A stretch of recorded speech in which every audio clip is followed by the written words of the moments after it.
Let us talk about slavery, eugenics, reproduction, the various ages, science, philosophy, and masonry in a factual way that doesn't allow for anyone to say that I'm wrong without being a complete idiot who's out of touch with reality, hasn't done their history, or is a disingenuous dog that refuses to admit what is right and true because they are wrong and fake. First of all, the age of enlightenment was also called the age of reason. Think about somebody who depends on reason instead of sense. That is like saying, before you go into a house, I know exactly who is there based on what cars are there, what time of day it is, etc., etc. You might be right, but aren't you better off going into the house and observing with your eyes, one of your senses, and seeing who is there? What do you think about this comparison? No, I think it's a good comparison. Okay, so we look at the age of enlightenment. Okay, it's also called the age of reason. This also allows for Luciferian light, right? The true light of God is the natural senses that the martial artist hones. The true Sun Temple martial artist, and not the yin-yang checkered floor Luciferian who depends on trickery and reason, and not sense and reason. The Age of Enlightenment began in 1615 and lasted 200 years until 1815. Certainly has everything to do with the American Revolution and the French Revolution, and no one has ever said otherwise. The first slaves were taken in 1619, they arrived in 1619 in the Americas, as history records. This is the common date in popular culture, if for nothing else. That's a mere 4 years after the beginning of the Age of Enlightenment. The Age of Enlightenment gave us the philosophies that allowed for slavery. Now listen carefully, because the Enlightenment is also credited with ending slavery. But certainly, at least in America, it is the beginning and leading to the end. But the Civil War was decades after 1815. Slavery was taking place during the Enlightenment. So when we have these Luciferian societies and these Illuminati related groups, which is the best way to describe them in a way that is factual and not conspiratorial semen, soaked in conspiracy theory, but fact. Okay? Certainly they have everything to do with slavery, eugenics, controlling the black man's reproduction, and an emphasis on stigmatizing the black man as subhuman. They were the biggest victims of eugenics, and when it comes to lying about things, being disingenuous and intellectual dishonesty, the biggest victims of it are black people, and this strongly suggests that the natural order is actually the other way around than what compared to what the white power structure says that it is. Why would you lie about these people? Why did eugenics violate the Equal Protection Clause in the Constitution? Because they were hypocrites who are the biggest criminals of all while claiming to breed away from criminality. But it is a criminal state. And white people themselves will be quick to tell you that the government is corrupt and that rich people are criminal scum, white-collar criminals, organized criminals, social Darwinist criminals, scientific criminals. Getting something down to a science doesn't make you better than someone else who's a criminal. It makes you worse. You are the criminal mastermind. The world can tolerate a bunch of half-assed, ignorant criminals.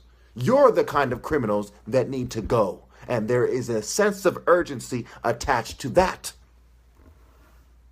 You think that is fair to say? Yeah. Okay, moving on. Let's look at pragmatism, functionalism, reason, individualism, and skepticism, which were all part of the Age of Enlightenment. What did they lead to? Okay, remember, being pragmatic, right? Functionalism, that's how society functions. Let's be practical. Let's be pragmatic. Let's let them fuck over the slaves. Let's pretend blacks are inferior. This is part of the Age of Enlightenment philosophy. that they're appealing to people's tribalism and ethnocentrism, and that's part of being pragmatic, a functionalist, using reason, and individualism, of course. The rich individual white Jew and internationalist versus what is right when one considers what to do, right? This is being pragmatic and functionalist, being a moral relativist and not having a high moral value assigned to oneself, okay? And not being a truly moral agent. Not having moral will and moral fortitude. These people are despicable. The philosophies that forged America are despicable. And that is America's problem. It is cultural, it is philosophical, and it affects social life, political life, okay, and economics. And religion, of course, which is, to me, is the worst of all. So the age of realism was partially a response to, but more accurately forged from, the age of romanticism, and ultimately the age of Enlightenment. So first they had their Enlightenment ideas, then they were all romantic about it. Manifest destiny, white supremacy. And the Jews were like, that sounds good to me. That sounds good to me. Until World War II broke out, and then the eugenics philosophy blew up in their face. Israel and all these Jewish groups were approving of eugenics until they were put into camps. And then after World War II, when the communists and the Americans who were on the Jews' side won the war, they would then alter eugenics in a way that favors them. They didn't do away with it. They funded it and backed it up. Despicable, and they all should give up their money and stop being hypocrites, the rich communists, the rich capitalists alike. Don't forget the gulags. Don't forget the internment camps for the Japanese. Don't forget the concentration camps. Concentration, focus, versus drugs and sugars and the different preservatives and so on, the chemicals that make us unfocused. Okay, too many fillers mess up the body's flow and the body's ability to absorb nutrients and to allow one to think clearly. So now let's think about the realism started in France, right, in the 1850s. So now we have the Enlightenment, Romanticism, the age of realism. Okay, let's be realistic. Then it leads us to 1883 when Francis Galton coined the term eugenics. Okay, eugenics, the self-direction of humanity. Where did it come from? And he was a Mason, mind you, with highly decorated Mason by the Scientific Lodge and so on. It came from Enlightenment, Romanticism, realism, pragmatism, functionalism, reason, individualism, skepticism, and ignoring morals and honed martial arts sense and true honor. These are the principles that are truly adverse to the New World Order. Everything else is part of the alchemical mixture, I assure you. So we look at the science, the philosophy, the secret doctrine of Masonry. That's a good documentary that uses their own pamphlets and publications to prove that that is what the case is. Now let's look at Masonry itself. In 1390 to 1425, I believe, the Hollowell manuscript, also known as the Regis poem, is where Masonry is said to have sprung from. But they really date it back to 959 under a king, Altistan or something like that. Okay, he died in 939. Okay, so when you look at Masonry and the poem, it's a mere few hundred years before the Age of Enlightenment began. Okay, so it goes Masonry, Enlightenment, Romanticism, realism, and then we get the age of eugenics and forced sterilizations, and the last eugenic forced sterilizations on record was like in 1981 or something. Okay? And of course that leads up to the fall of the Berlin Wall in 1989, which is the end of the Cold War. Around that time, the Cold War officially ends. That's one of the places historians mark the end of the Cold War, which included sports rivalries, which includes the Olympics, right? And Mount Olympus, and how that also relates to cults and corporations on record funded cults. In fact, cities can be seen as simply as cult centers whose allies come from afar, near and far alike, and they come to reinforce the culture there and to see that it stays the same. One simple way to look at it is think about a white small town in the South saying, we don't like your kind around here. And over time, that small town becomes a city like Houston, when their rich allies come and the globalist eugenicists who have shared cultural values come to invest and develop the town. Are they appealing to the culture and the ideas and the philosophies of the local people? Of course they are. Of course they are.